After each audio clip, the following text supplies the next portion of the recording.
La réduction des gaz à effet de serre, c'est de s'assurer que les quantités de gaz à effet de serre qu'on a mesurées lors du bilan sont réduites à un minimum. C'est que le fonctionnement d'une école va toujours avoir des gaz à effet de serre qui vont être associés à ça, mais c'est qu'on veut le bon fonctionnement de l'école avec le moins de GES possible.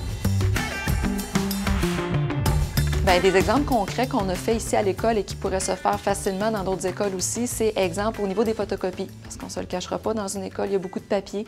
Donc, de vraiment limiter, je donne des exemples, d'augmenter les marges lorsqu'on fait des documents, donc de rapetisser le nombre de pages, d'utiliser que le recto-verso et ainsi de suite. Donc, pour vraiment diminuer la quantité de papier.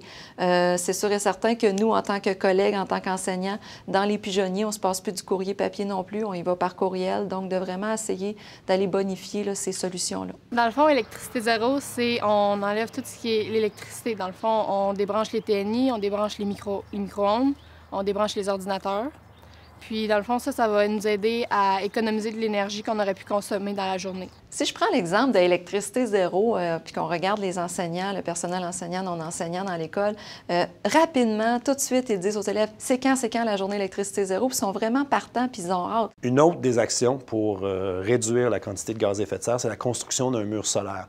Un mur solaire qui va être installé sur le mur du gymnase, qui est franc-sud, et qui va permettre de préchauffer l'air qui va rentrer dans le système de chauffage. Donc, l'air qui est à moins 20 dehors va rentrer dans le système de panneaux métalliques, va être préchauffé, va rentrer dans le système de chauffage à plus 5 degrés Celsius, donc il n'y aura pas besoin d'être chauffé.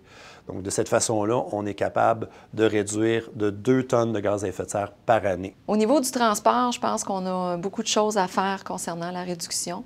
On a des gens qui travaillent à l'extérieur, veut pas, donc on reste à Sherbrooke, on travaille à Valcourt. Donc, pour le transport, je pense qu'il y aurait beaucoup à faire. On commence déjà à faire du covoiturage beaucoup. Pour les autobus, je sais qu'on a commencé à regarder au niveau des autobus. Des fois, ils ne sont pas complètement pleines, donc il y a des bandes libres et ainsi de suite. Ça serait de voir peut-être au niveau des parcours si c'était possible de réduire le nombre d'autobus et ainsi de suite.